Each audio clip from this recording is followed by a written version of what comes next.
Whoa, I'm living at 3?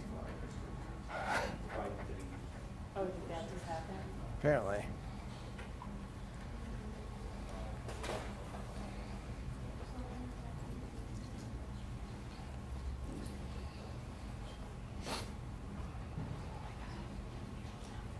Can you just be there for a minute again? Yeah. Let me just.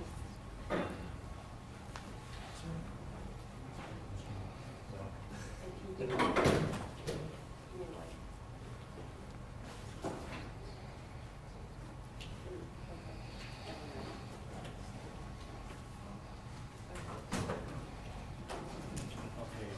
How long will it take for press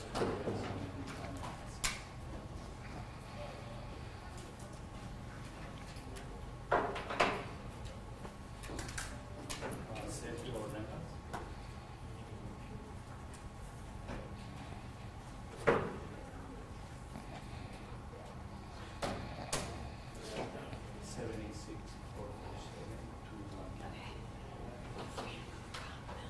Okay.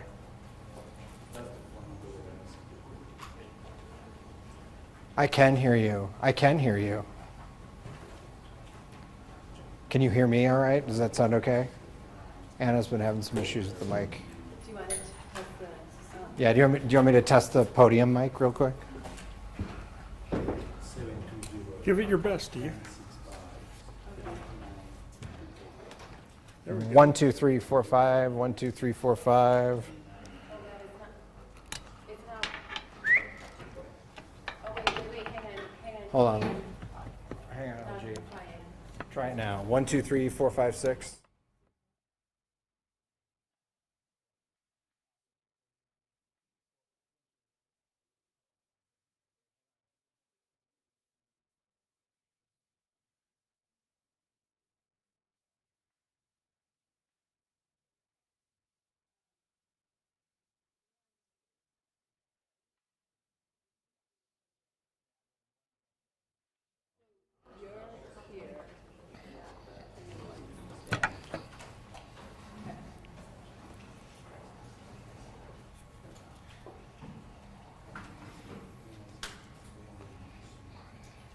I'm gonna leave them both up. And then just hang you down. Yeah, yeah, good I'm call. not gonna like. 'cause Yeah. they say- Okay, I'm feeding you both channel 1 and channel 2. Good and clear, good and clear, good and clear. Yeah, 2 channels. All right, thank you.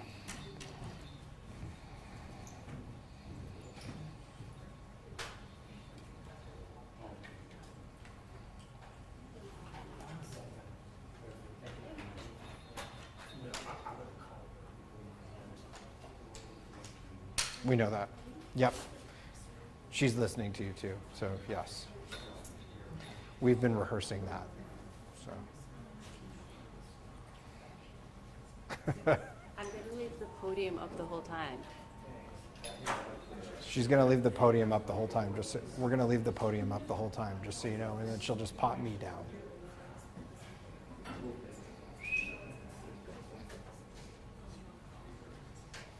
I don't think you're gonna need me, Lawrence, to be honest, because it says they're gonna get this started right at 2 o'clock, so, or 2:30. Get a roll on first, too? And are we still breaking it with this?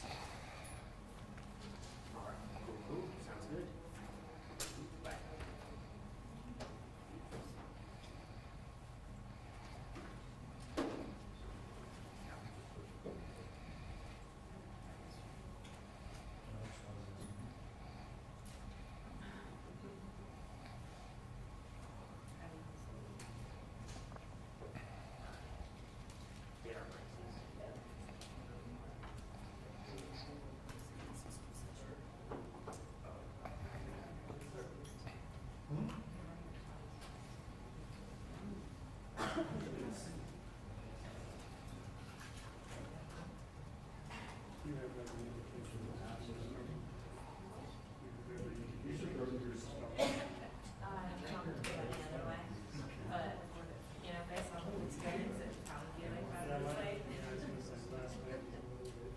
I gotcha.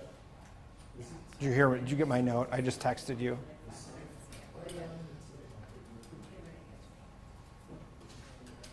I saw the players showing up. Just letting you know. I think it's going to get started right off the top, so I don't even think you're going to need me. Yeah. We'll be in position just in case, but as soon as I see people starting to walk, we'll move. We're going to come and do it on a... I don't. I'm guessing the FBI will go first. I'm guessing the FBI will go first.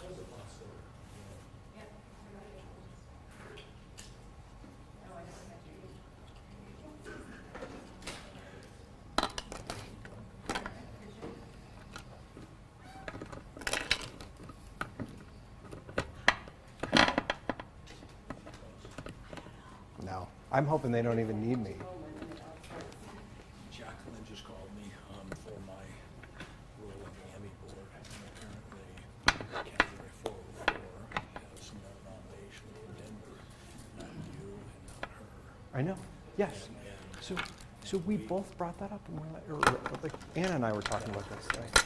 We just looked into it, and we're trying to, I want to make sure they were judged, right? Thank you. Yeah. Because something like that is getting a nomination. Yeah. Doesn't make Seems sense. weird. Well, and like, yeah, you've got. Doesn't some? I feel like 4 would have something in there too, because they've got pretty cool. We checked it out, it was judged, it was okay. You understand in a multiple category how it works. Yeah. But they're all judged, you're judged on Yeah. consumer, just like she was, Yeah. right? And then the scores come back. Yeah. Okay. And then they'll merge into one category. Yeah. And us as an Emmy board, we don't know which category we're deciding. The numbers come back, we make a decision based on numbers alone. Oh yeah. Okay, and what we did in all categories this year, if your score was 87 or above, You're good. points, 87%, you got an Emmy. No, And yeah. sometimes there's categories where you get 3 Emmys. Yeah. Because somebody had 87, somebody had 91, somebody had 93. That's Yeah. excellent work. We Yeah. want to give that Sure. out. If it was 78 and above, you got a nomination. Yeah. For whatever reason, between you did or Jacqueline. Jacqueline, Yeah. I can't check that out specifically, but I know in that category. So It was just it's just weird. one of those weird years, Yeah, so right? weird here. Yeah. Angry judges. I mean, we've all won Emmys where we didn't think we would win, and lost Emmys where we thought. I hear Darren. Yep. Okay. Thank you. I can't explain it, I just know it was judged, and those numbers didn't come back. Interesting. It's weird.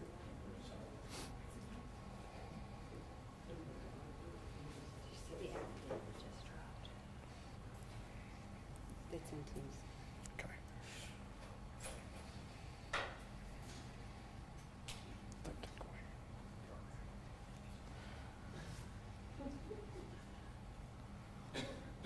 Here, I can pull it up.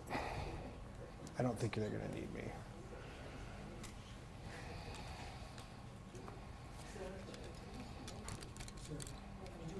Yep. Mic check testing. Testing 1 2. Mic check. Testing. Audio levels 1 2. Check testing. Testing 1 2.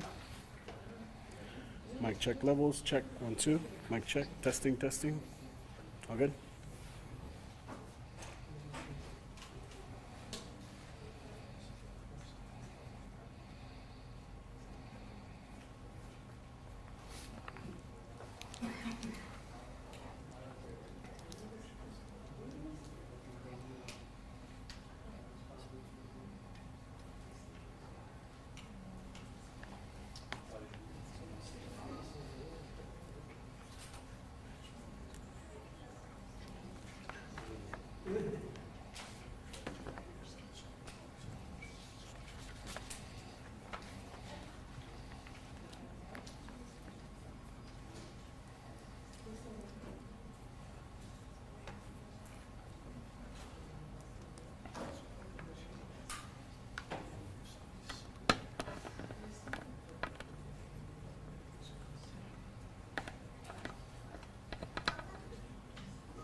Check one, two.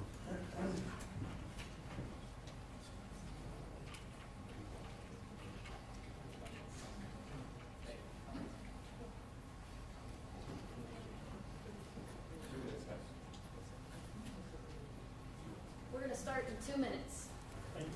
2 minutes, guys, 2 minutes.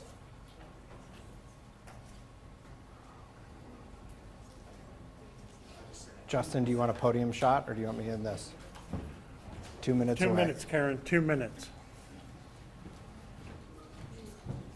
Hey, Justin. Podium shot.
I want to put you on TV.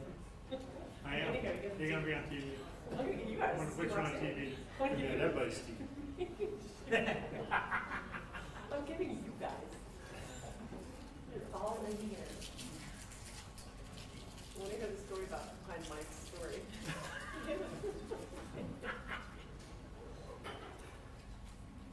You know, Z's always putting this on something. I know he's so good. I know. We know who the famous people are. We know who the poor people are.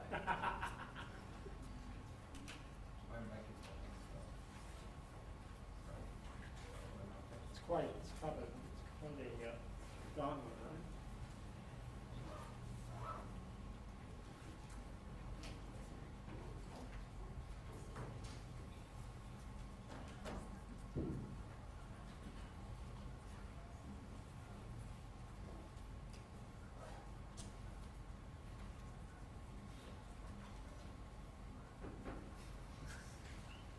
Thanks for that, Steve.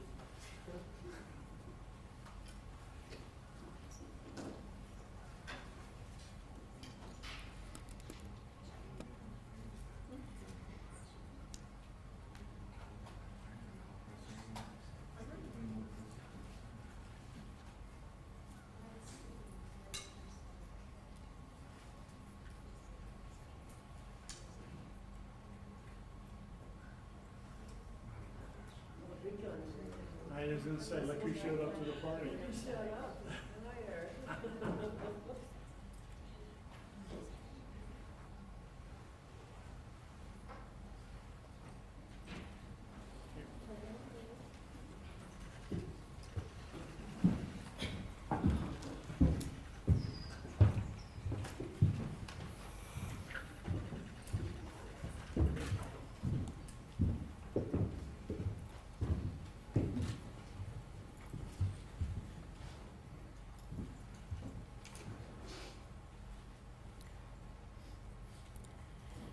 Good afternoon. I am Vicki Migoya, the Public Affairs Officer for FBI Denver. We are here today to provide another update about the ongoing investigation into the attack Sunday on the Pearl Street Mall in Boulder. We're going to have 4 speakers today. I'm going to give you their names and I'm going to spell them. So first you will hear from Acting U.S. Attorney J. Bishop Gruel for the District of Colorado. That is the initial J period, first name Bishop, B as in boy, I-S-H-O-P, Gruel, G-R-E-W-E-L-L. Our second speaker will be 20th Judicial District Attorney Michael Dougherty. That is Michael, the common spelling, and Dougherty is D as in dog, O-U-G-H-E-R-T-Y. Next, you will hear from FBI Denver Special Agent in Charge, Mark McCulloch. That is Mark, the common spelling with the K, and McCulloch, M as in Mary, I-C-H-A-L-E-K. The final speaker today will be Boulder Police Chief Stephen Redfern. That is S-T-E-P-H-E-N, and Redfern is R-E-D-F-E-A-R-N.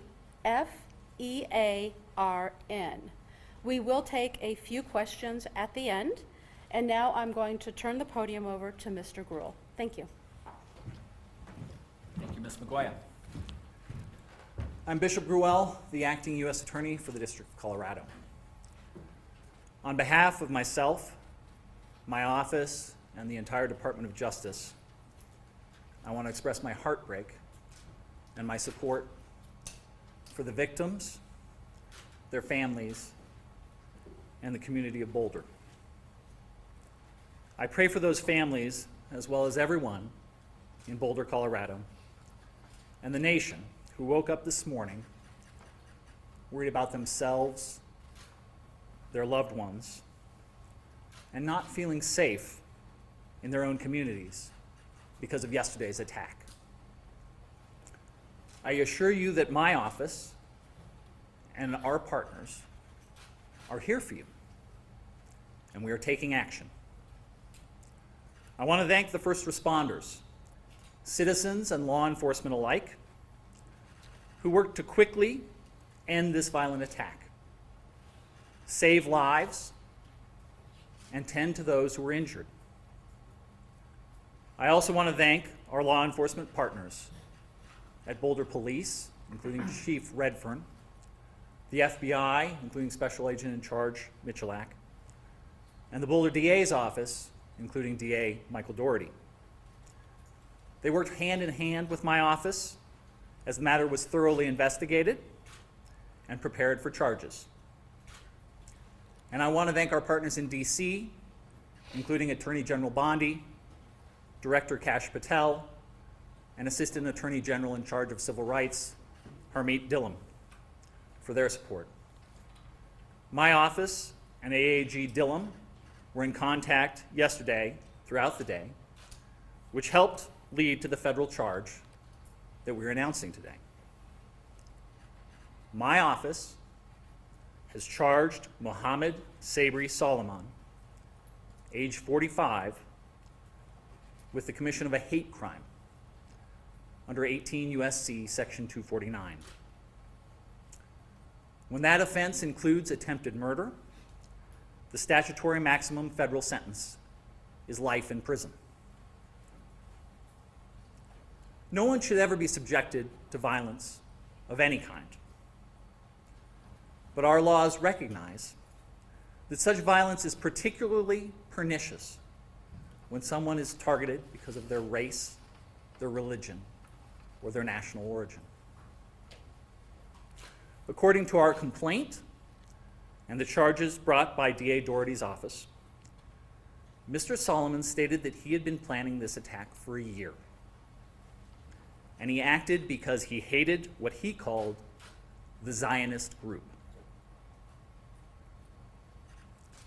But what the charges allege that he did was to throw Molotov cocktails at a group of men and women, some of them in their late 80s, burning them as they peacefully walked on a Sunday to draw attention to Israeli hostages held in Gaza.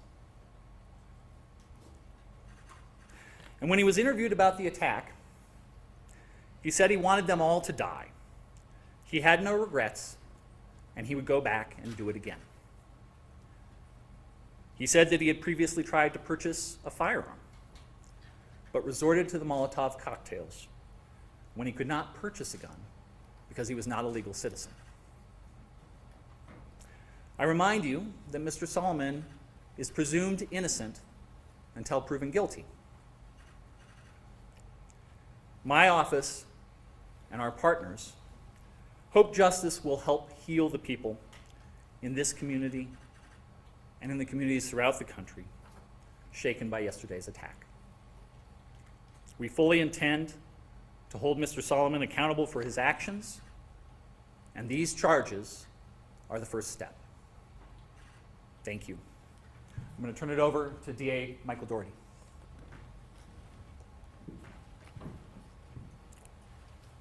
Good afternoon. I'm Michael Doherty. I'm the District Attorney for Boulder County. I appreciate the members of the media who are here today so we can help provide this update to a grieving and traumatized community. What you see here today is us standing shoulder to shoulder, ensuring that justice is done in response to this tragic and terrible attack. We stand united in denouncing hate, terror, and violence in this community. We're united in condemning acts of anti-Semitism, hate, and violence, and we're also united in a strong response to this horrific attack.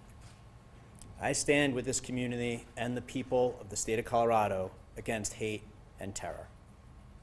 And we are united in our commitment, both at the federal level and the state level, in pursuing and securing justice for the victims of this mass attack and for the communities that we serve. Boulder is a beautiful and special place, but we're not immune from mass violence or hate crimes, including violent acts of anti-Semitism that impact far too many communities across this country. And yesterday afternoon, on a beautiful day here in Colorado, a number of people participated in a peaceful walk and gathering on Pearl Street here in Boulder. It is a place where a lot of people gather every day. And the ones who join in this peaceful gathering are now the victims of a senseless, unjustified, and horrific mass attack. And to all the victims, their loved ones, and to this community, I promise you that each one of us up here today will work tirelessly to ensure that justice is done and the defendant is held fully accountable. I want to recognize, as the U.S. Attorney did, the response by community members who helped in the minutes immediately following the attack and came to render aid to victims who had suffered through a horrific attack upon them. Also, I want to recognize the courage and the rapid response by the Boulder Police Department, who once again were called to respond to a truly horrific attack upon innocent members of our community and responded without a second of delay. I will highlight for you that there were 16 unused Molotov cocktails that were recovered by law enforcement in the hours after the incident took place. 16. So I really want to thank the Boulder Police Department and their law enforcement responders, as well as the first responders who provided medical aid to the victims. But that rapid response with the recovery of the 16 unused Molotov cocktails, I think speaks for itself. Our office and the U.S. Attorney's Office will be working closely together and in coordination with one another to ensure that the defendant is held fully accountable. As you heard from the U.S. Attorney, the U.S. Attorney's Office will be prosecuting the hate crime against the defendant. Our office will be prosecuting the attempted murder charges and related charges at the state level. This approach will accurately reflect the actions the defendant is alleged to have taken and the harms that he caused. It will allow us to secure a verdict, an outcome, a sentence, whereby he'll be held fully accountable. It's been done, and by it I mean federal and state prosecutions jointly, has been done in other cases, most recently the Club Q mass shooting down in Colorado Springs. At the time the arrest affidavit and warrant were filed with the state court yesterday, there were 8 victims identified, and I'll touch briefly now on the charges that were filed at the state level, as well as the possible sentences he faces if convicted on those charges. So there were 16 counts of attempted murder in the first degree. 8 of those counts are for attempted murder with intent and after deliberation. The other 8 counts are attempted murder with extreme indifference, so 16 counts total.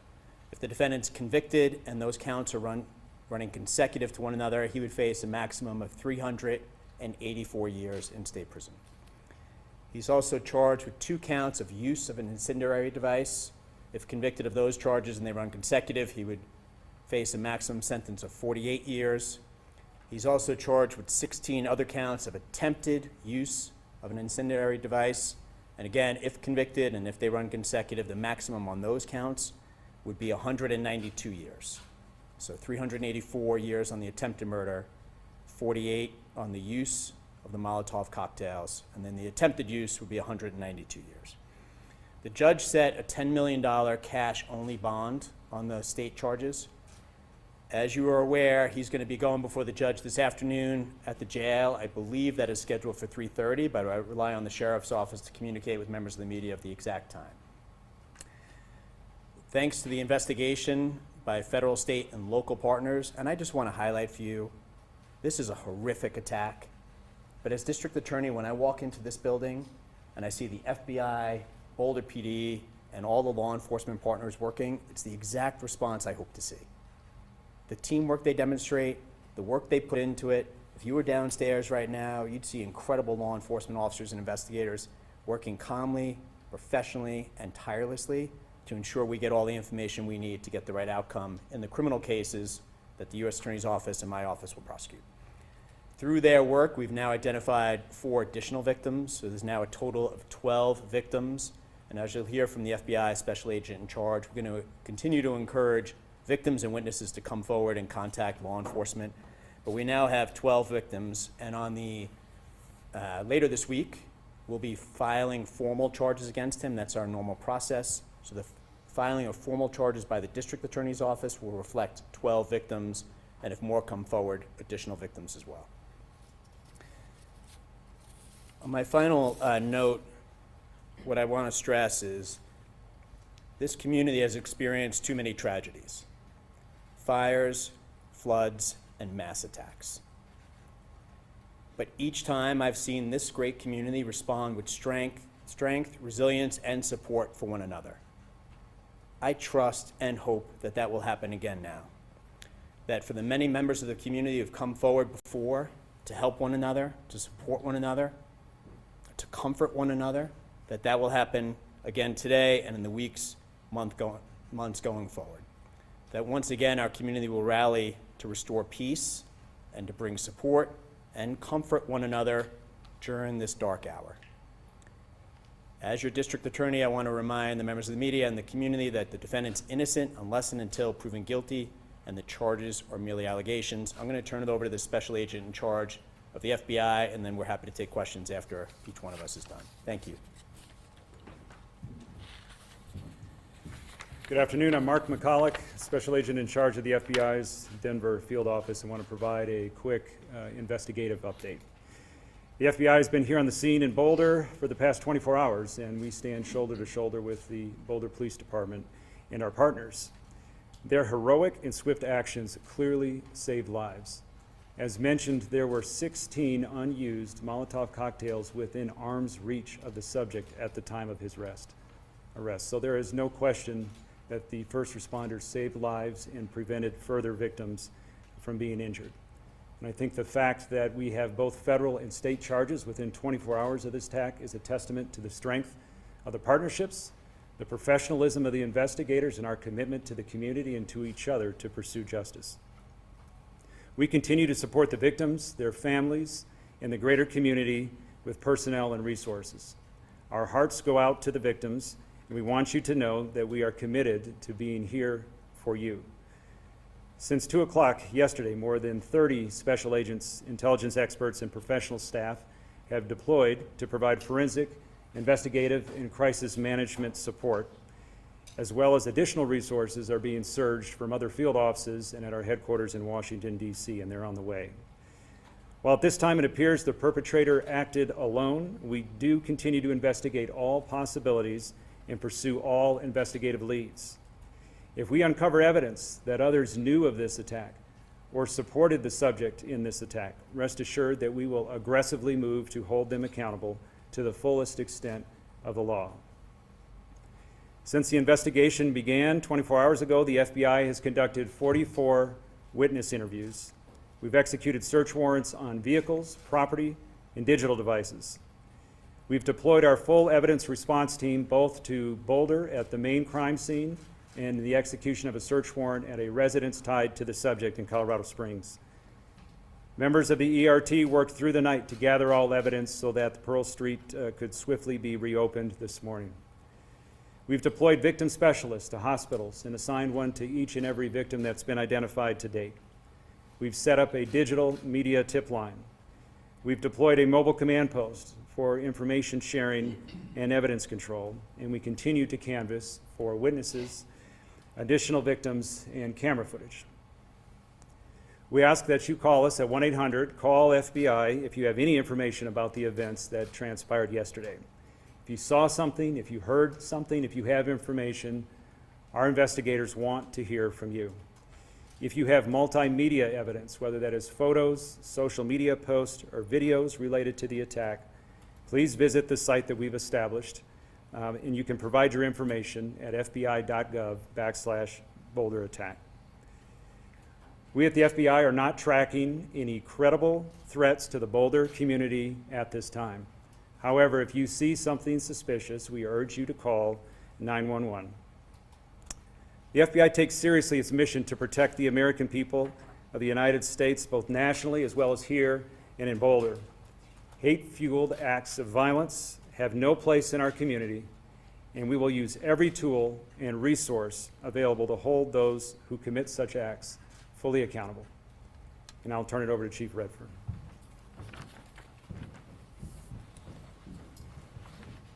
Thank you. Good afternoon. Again, my name is Stephen Redfern. I have the honor to serve as the police chief here in Boulder.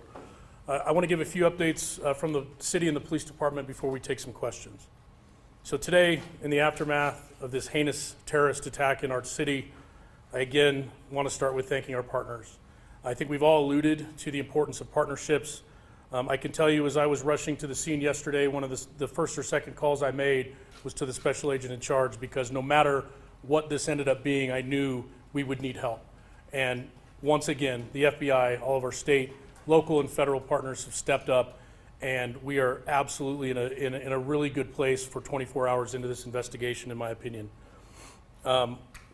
Michael Doherty alluded to it, but the work that I've seen in this building and out on the street in the last 24 hours is remarkable. And every single person working on this investigation is doing their job above and beyond to bring justice to these victims, including the men that stand behind me here, and I'm grateful. The scene, as you may know, around 2 in the morning, we released the scene. So as of this time, we have no active closures in downtown Boulder. We have no areas closed off. We spent an extensive amount of time yesterday up until the early morning hours today with bomb dogs, our bomb squads, ensuring that there were no other threats in the area, and people were allowed after midnight to go back in, get vehicles, and businesses have been allowed to reopen if they so choose. I can tell you this morning I walked down Pearl Street with members of my team. I interacted with a lot of business owners, community out there, and the way I felt leaving there was I was heartened. I was heartened by the resilience of our community, the positive attitude that people had, the understanding of the inconvenience of yesterday with businesses having to close, and really I walked out of that thinking, we're going to be okay. Once again, as a community, we're going to recover after coming together.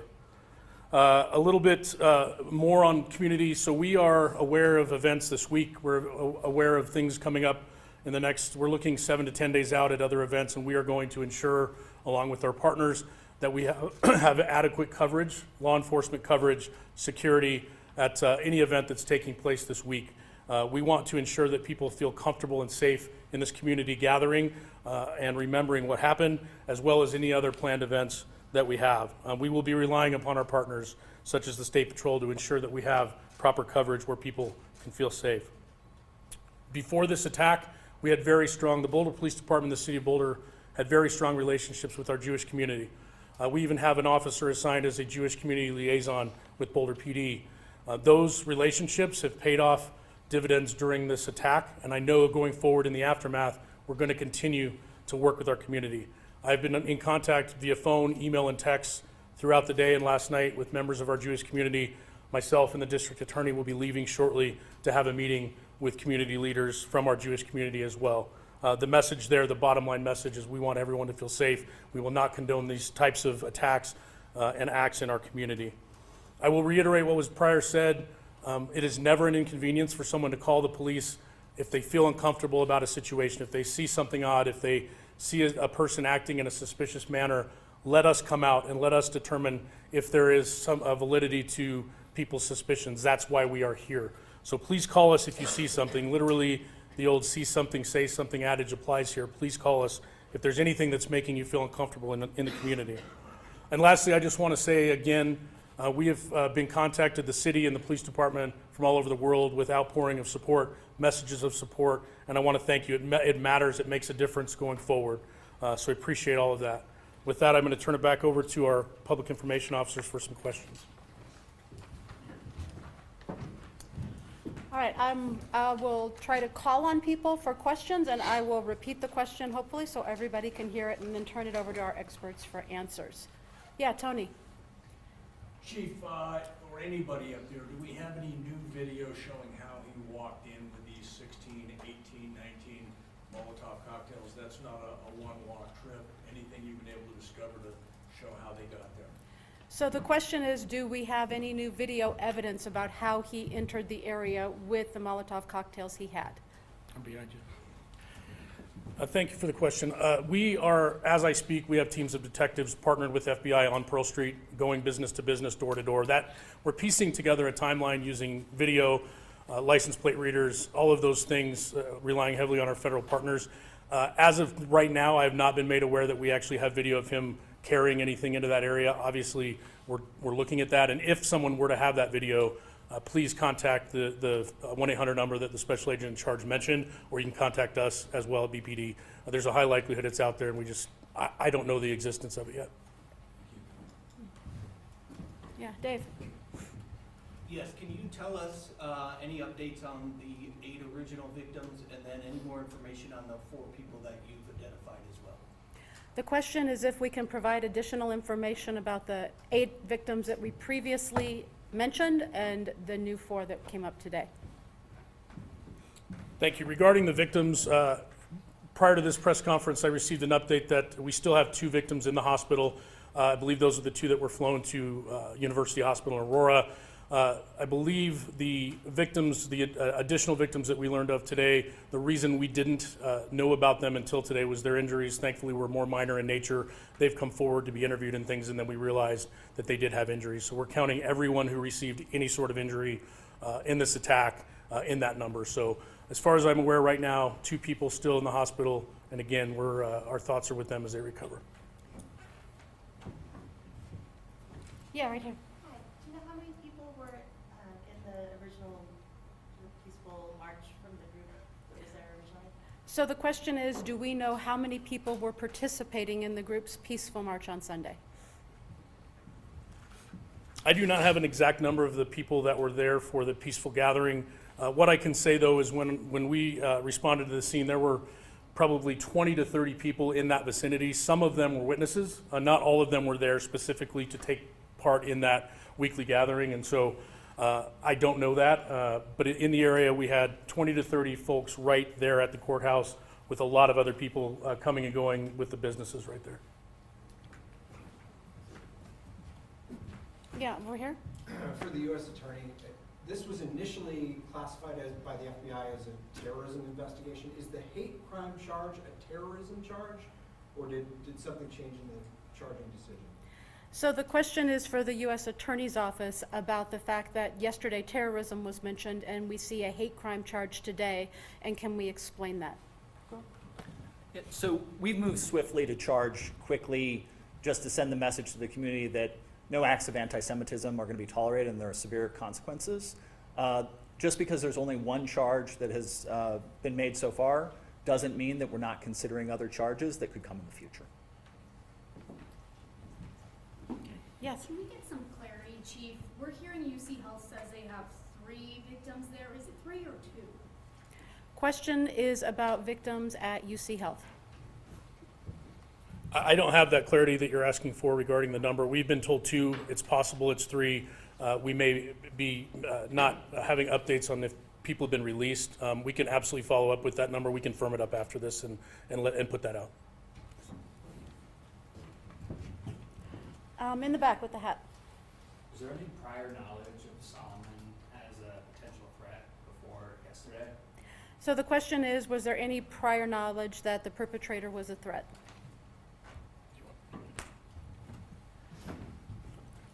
Regarding the suspect, obviously, we're still looking into him, his whereabouts, all of that. He was not on our radar in Boulder. We had no prior contacts with him here. I can't speak to his criminal history. I'm not sure if the special agent in charge has anything to add, but this was not someone that we were aware of prior. Yes. Mr. Solomon has a wife, multiple children back at his home in Colorado Springs. Given his status as being here illegally for the last 2 or 3 years, is there any knowledge of how they've been cooperating and what happens to them moving forward given the situation for his citizenship? The question is about the suspect's family and their status and what might happen to them next. As far as the family, as I mentioned, we executed a search warrant at the residence in Colorado Springs last night, and the family was cooperative for that. Regarding their status, I would just defer you to the Department of Homeland Security. Sir, can you talk about what you were looking for and what you found in that search warrant? So it was part of this investigation. It's a logical part of our investigation to see if there's additional evidence there. Evidence was recovered, including digital evidence, and we're reviewing that now to determine, as the acting U.S. Attorney said, if additional charges are warranted down the road. Was he on your radar at the Joint Terrorism Task Force, as a person or as a potential suspect? So the question was the subject on our radar locally as part of our Joint Terrorism Task Force, and the answer is no. Okay, thank you very much for being here today. Those are all the questions we're going to take. One more. I was just curious about the incendiary. What are they made up of? Are you allowed to talk about what they're made up of, or what is this actual devices that were used? Yeah, we'll answer one more. Sorry. So last question on the specifics on the incendiary devices. There were really 2 chunks of incendiary devices that were recovered. We've referred to Molotov cocktails, which are like glass jars with material in them that are combustible, flammable, like gasoline, and then a rag that's used with a fire to ignite them and throw them. In addition to that, it appeared he had a backpack for like a weed killer, but that contained flammable liquid in it as well. How many were used? All right, so later this afternoon, I can tell you that the U.S. Attorney's Office will have a brief news release that will be made public. We don't anticipate another large media briefing at any time in the future, but the prosecutor's offices, both the district attorney as well as the U.S. Attorney's Office, will have updates for the media as their cases proceed. And now at this time, our principals here do have another meeting to attend, as they referred to. So thank you very much for coming today.